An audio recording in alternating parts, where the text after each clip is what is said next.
Desert wind howled through the canyon like a wounded spirit, carrying with it the scent of blood and gunpowder. It was near sundown, and the red dust rose in swirling columns across the jagged rock. Vultures traced slow, patient circles above the ridge, drawn by something dying. That's when I saw him, slumped over his saddle, blood soaking the back of his shirt, his horse barely holding him up. At first, I thought he was already dead. I stayed hidden behind a sandstone outcrop, fingers wrapped around the hilt of my father's knife. My breath was steady, heart not so much. A white man out here alone was trouble, and trouble had a way of bleeding into everything it touched.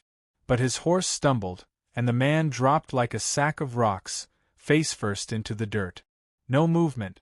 Just the twitch of one leg, like death was tapping on his shoulder but hadn't dragged him all the way under yet. I should have turned away. Let the desert finish its work. But something stopped me. Maybe it was the sound he made, barely a whisper, more breath than word. Please. I crept closer, slow and silent as a coyote on the hunt. He was young, mid-20s maybe, though the creases around his eyes said he'd seen enough violence for twice that. Dust caked his lips, and his skin was pale beneath the sweat and grime. 3 bullet wounds, 2 in the back, 1 near the ribs. Deep. Bleeding slow, but steady. Fool was lucky to still be breathing. You got a name? I asked, crouching beside him. His eyes fluttered open. Blue, sharp even through the pain. Luke, he rasped. Luke Callahan. I'd heard that name. Outlaw. Rode with a gang out of Pecos. They'd robbed a stagecoach 2 weeks back. Left 3 people dead, including a child. I should have let him die. Instead, I tore my water skin from my belt and pressed it to his lip. Don't get any ideas, I said. You live, you ride away. No talk of where, no talk of me. He coughed, water spilling down his chin. Deal. I couldn't carry him. Could barely drag him. But I knew a place, an old cave, tucked behind a shelf of rock, hidden from the trails. My father used to take me there when the soldiers came close. Said the spirits of our ancestors walked those walls. So I wrapped him in his saddle blanket, tied it to a branch, and dragged him behind my horse. Took an hour, maybe more. Each minute, I expected a bullet to tear through my back. When we reached the cave, he was barely conscious. I cleaned his wounds by firelight, grinding down white sage and yucca root, whispering old words I barely remembered. His blood stained my hands, but I didn't stop. I'd buried too many men in that desert already. I wasn't ready to bury another. He passed out during the stitching, jaw clenched so tight I thought he'd break teeth. But he didn't cry out. Not once. That earned him a sliver of respect. By midnight, he slept. Shallow breath. Skin clammy. Fever had set in, fast and hard. I watched him from the other side of the cave, my father's knife in my hand, eyes never leaving him. Just because I'd saved him didn't mean I trusted him. Outside, the wind died. The kind of silence that makes your skin prickle. Then I heard it. Distant at first. Hoofbeat. 3, maybe 4 riders. Moving slow, methodical. Not searching yet, but close. Too close. I crouched near the cave's entrance, staying low, heart thudding against my ribs. The moon had risen, pale and mean, casting long shadows across the desert floor. I recognized one of the voices when it called out. Snake Morgan. Tall, thin, always with a silver tooth shining when he grinned. One of the worst in Luke's gang. Burned a farm last year just because a woman spat at his boots. You see him fall? Snake shouted. Another voice replied. Saw blood on the trail. He ain't dead. Not yet. They were tracking him. I bit the inside of my cheek till I tasted copper. I should have never brought him here. I looked back at Luke. He was sweating, unconscious, lips moving in a fever dream. Leaving him meant letting him die. But staying. I made a decision. I stepped outside the cave and picked up a stone. Tossed it west, toward the dry creek bed. The clatter echoed just enough. Over there, someone yelled. The riders turned, and I used the moment to slip behind a ridge and circle back. I mounted my horse, tied a thick branch to its tail, and dragged it east across the dirt, leaving fresh tracks leading away from the cave. It worked. They followed. I heard them curse, kick their horses into a gallop, the sound fading into the distance. When I returned, Luke was burning up. His head jerked to the side, and he mumbled something I couldn't catch. I soaked a cloth and laid it on his forehead. He flinched but didn't wake. "What kind of man are you, Luke Callahan?" I whispered. "Worth dying for?" He didn't answer. Just breathed. That night I didn't sleep. Not because I was afraid. Because I knew the desert wasn't done with us. Not yet. And neither were the men who wanted him dead. The cave smelled of wet stone and smoke, the fire crackling low as shadows danced along the walls. Outside, the wind had quieted, but the night air still held the sharp bite of desert cold. I sat cross-legged, knife on my lap, eyes fixed on Luke Callahan as he slept. He'd stopped mumbling in his fever, but his chest rose and fell like a man fighting ghosts behind his eyes. By morning, the sweat had cooled on his skin, and the fever began to break. I crushed dry herbs into a paste, juniper berries, sage ash, and a pinch of crushed willow bark, then spooned it between his lips. He choked, eyes fluttering open with a groan.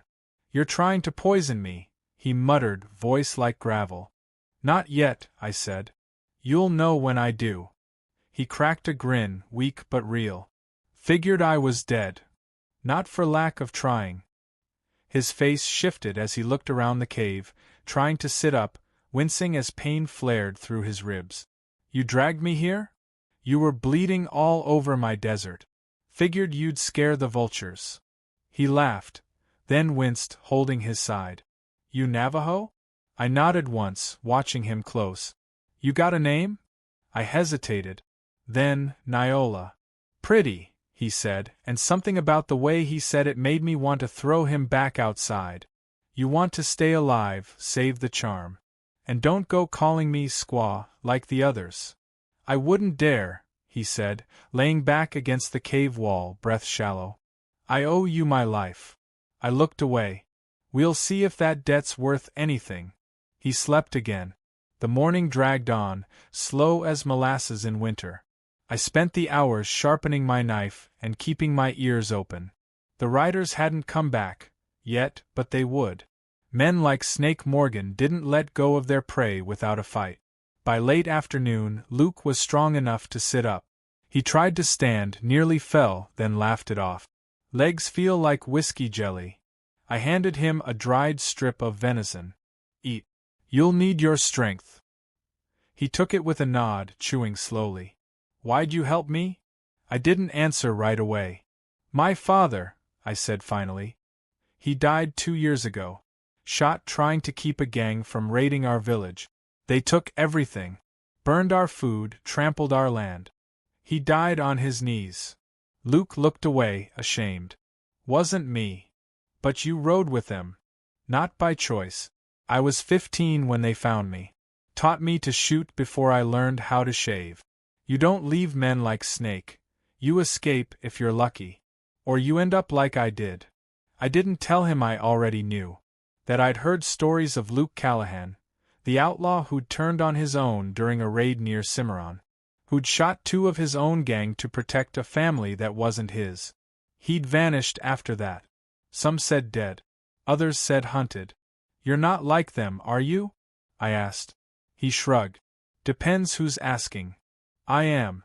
Then, softly, "No. Not anymore." We sat in silence for a long time. Outside, the sun dipped low, casting copper light into the cave's mouth. The air turned colder. "You gonna turn me in?" he asked, not looking at me. "Not if you don't give me reason to." He leaned his head back against the rock, voice low. "What if I already have?" I turned to him, saw the crack behind the confidence. He wasn't just wounded in the body. He was carrying years of dirt in his soul. I knew that kind of weight. I carried it too. "You want to make it right?" I asked. He nodded. "Then rest. We ride at dawn." He frowned. "Ride where?" "Anywhere but here. Snake'll come back. He won't stop until he's sure you're dead, and I don't plan on dying for you twice. Luke looked at me for a long moment. Then, with a soft chuckle, said, "If we're riding together, you should know I don't snore." "I do," I said. Loud enough to scare coyotes. That night, the tension softened. The cave felt warmer, the silence less heavy. I caught him watching me as I stirred the fire. Not in the way most men do, no hunger, no claim. Just curiosity. "You ever think about leaving this place?" he asked. "Where would I go?" "Anywhere. East, north. Somewhere green, maybe." I thought of rivers I'd never seen, trees taller than stories, skies that poured rain without end. "No," I said. "The desert's in my bones. I'd dry up anywhere else." He nodded, as if that made sense to him. Later, I drifted off with my knife in hand, firelight flickering across the cave walls. A noise snapped me awake. Crunching gravel. A footstep. I sprang up, heart racing. Knife ready. Luke stirred, reaching for his sidearm, too slow. A man stood at the cave mouth. A scout. One of Snake's. He froze when he saw me. I lunged before he could yell, blade flashing in the firelight. We struggled in the dirt, his breath foul, fingers clawing for my throat. I drove the knife in under his ribs. Twice. He went limp. Luke was on his knees now, breathing hard. "You okay?" I didn't answer. Just dragged the body outside, covered it with rocks, and wiped my blade clean on the sand. Back inside, I sat with my back to the wall, shaking. "Thank you," Luke said, his voice ragged. I shook my head. "Don't thank me. We just bought ourselves time. That's all." He looked at me for a long moment, then said, "If you ever want to leave this desert, I'll ride with you." I didn't respond. I didn't believe in promises. Not anymore. But I didn't sleep that night either. Not because of fear. Because, for the first time in years, part of me wanted to believe one. The desert was still asleep when we rode out. First light touched the mesas in soft gold, and a thin mist rose from the canyon like breath from a dying beast. The air was sharp and silent, save for the steady clip of our horses' hooves and the occasional rattle of a lizard scurrying beneath the brush. Luke rode a little stiff, hand on his side where the bandages were wrapped tight, his face pale but determined. We didn't speak much. Words felt too heavy, and we needed the silence to listen for trouble. Our direction was vague. East, toward the broken hills where old mining camps had long since been abandoned. Few went that way anymore. Ghost country, some called it. Good. Ghosts didn't talk, and they didn't put bounties on your head. By midday, we stopped at a dry gulch and shared water. Luke squatted beside a boulder, pulled a rag from his pocket, and wiped his brow. He was sweating through his shirt, but his eyes stayed sharp. "I heard something," he muttered. "Back there." I tensed. "How close?" "Can't say. A ways off. Maybe 2 riders." He paused. "They're tracking." "They'll catch up," I said. "They always do." He looked at me, and something passed between us, quiet understanding, like 2 wolves who'd run from the same fire. "How far to the old mining town?" he asked. "Another 4 miles. If we're lucky." He nodded, then pushed himself back into the saddle with a grimace. "Let's not waste what luck we've got." We rode fast, dust kicking up behind us. My eyes scanned every ridge, every twist of rock. The world felt like it was holding its breath. I kept hearing a low whistle in the wind, like something waiting to break. By the time we reached the town, the sun was starting its slow descent. The place looked as dead as the bones of a buffalo, buildings leaning sideways, windows smashed in, doors hanging by rusted hinges. We tied our horses behind the old saloon and moved inside. The floorboards creaked under our weight, and the smell of rot and mildew clung to the air. Luke dropped his saddlebag and let out a breath. Not exactly welcoming. I gave him a sideways glance.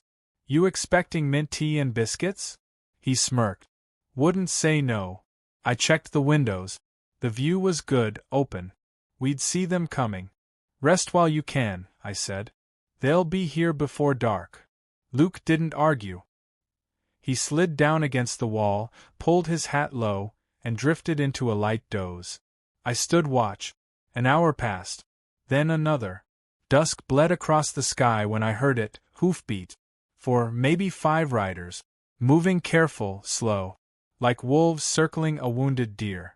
I crouched beside Luke and nudged him awake. He was on his feet before I could speak. "They're here," I whispered. He nodded. "We hold or run?" "We hold." He checked his revolver. "Only 5 bullets. I had my bow and knife. No time to wish for more. Just enough to make it count." The gang didn't storm in. They called first. "Luke!" Snake Morgan's voice cut through the silence like a whip.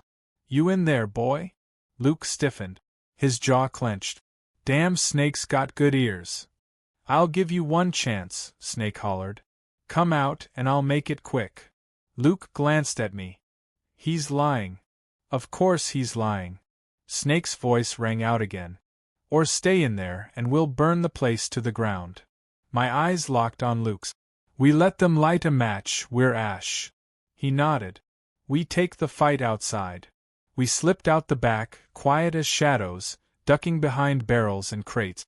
Snake's men were spread out, 3 near the front, 1 on the roof of the general store, another circling behind. They weren't ready for a fight. Luke pointed at the rooftop gunman.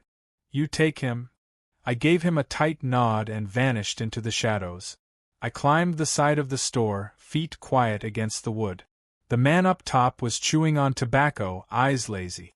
I crept close, then sprang. One swift strike to the throat, and he went down without a sound. Below, I saw Luke draw and fire. The first outlaw dropped, a bullet through his neck. The second turned, too slow. Luke's second shot split his chest open. The third ducked and returned fire, missing by a breath. Gunfire exploded into the evening. I slid down and landed near Luke. "2 left," I shouted. "Make that 1," he called back, firing again. The last man, Snake himself, stood with his rifle raised, fury etched into every line on his face. "You picked the wrong side, Callahan," he roared. "Shoulda died with the rest." Luke stepped forward, revolver steady. "I'm tired of running." Snake laughed, a wild, bitter sound. "Then die standing." He raised his rifle. But my arrow flew first. It thudded into his shoulder, spinning him sideways. Luke fired once. The shot slammed into Snake's chest, and he crumpled to the ground, dust curling around him like smoke from a dying fire. Silence. Just the wind. Just our breathing. Luke lowered his gun. "You didn't have to do that." I shrugged. "I wanted to." He looked at me then, really looked. Something passed through him. Something quiet. Grateful. The gang was dead. The chase for now was over. But the law would come next. And the law didn't care much for Navajo girls who killed white men, even outlaws. Luke must have known what I was thinking. "You helped me. Saved me. Twice." I didn't speak. I was already packing my things. "I won't let them hurt you," he said. "You can't stop them," I replied. "You can't even stop yourself." He stepped forward, voice low. "Then we run. Together." I met his eyes. "You sure about that?" "No," he said. "But I'm not leaving without you." The fire in my chest flickered. Part fear. Part something else. I glanced at the bodies, the blood on the ground, the fading light. We didn't belong in this town. But maybe we belonged somewhere else. I threw him his saddlebag. "Then ride, Cowboy. Before someone finds the smoke." We mounted up, and as the sun sank below the hills, we rode east, into the unknown. I didn't know where we were going. But for the first time, I wasn't riding alone. The morning light came through a veil of pine trees, dappling the ground in shifting gold. We'd crossed into the highlands, green country now, with rivers that sang in valleys too wide to cage. A place that almost made you believe the world could forget who you were. Almost. We'd been riding east for 2 weeks, stopping only to rest the horses and sleep in abandoned cabins or under the open sky. Luke heeled slow, but each day he sat taller in the saddle. He smiled more. Talked less. Something inside him had quieted, and I understood why. When you run long enough, your past becomes a shadow that stops chasing and starts watching. But shadows don't disappear. They wait. We reached a small trading town tucked beside a wide river. A faded sign read Dover's Bend. It wasn't much: 3 crooked buildings, a church bell that hadn't rung in years, and a sheriff's office that looked like it was built more for storage than justice. But it had bread, salt, and soap, and we needed all 3. We kept our heads down, told folks we were brother and sister traveling to care for a sick uncle in the East. No one asked questions.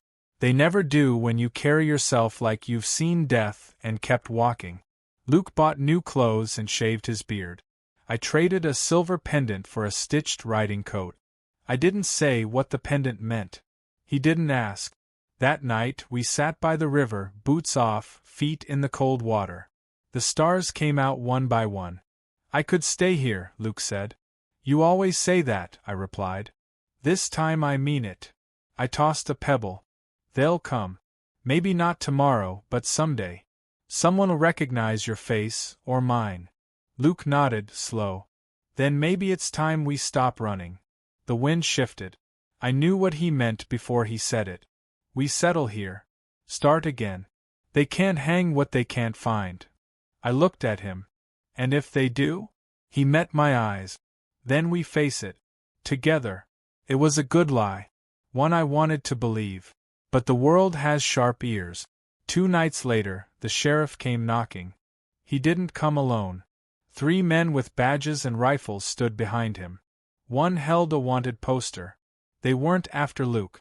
They were after me. The sheriff, a thin man with gray hair and skin like crumpled paper, read the name slow. Niola. Accused of murder in Cold Mesa. White man. Witnesses say she stabbed him. Luke stood in front of me, voice low and steady. He was one of Snake Morgan's gang. She saved my life. The sheriff frowned. Doesn't matter what he was. Law says she killed a man. My pulse thundered. The ground felt like it shifted beneath me. Luke stepped forward. Then arrest me too. I was there. I fired the killing shot. One of the deputies raised his rifle. You really want to push your luck, cowboy? The sheriff sighed. We'll let the circuit judge sort it out. She comes with us. You ride behind. I looked at Luke. Don't do anything stupid. He didn't listen.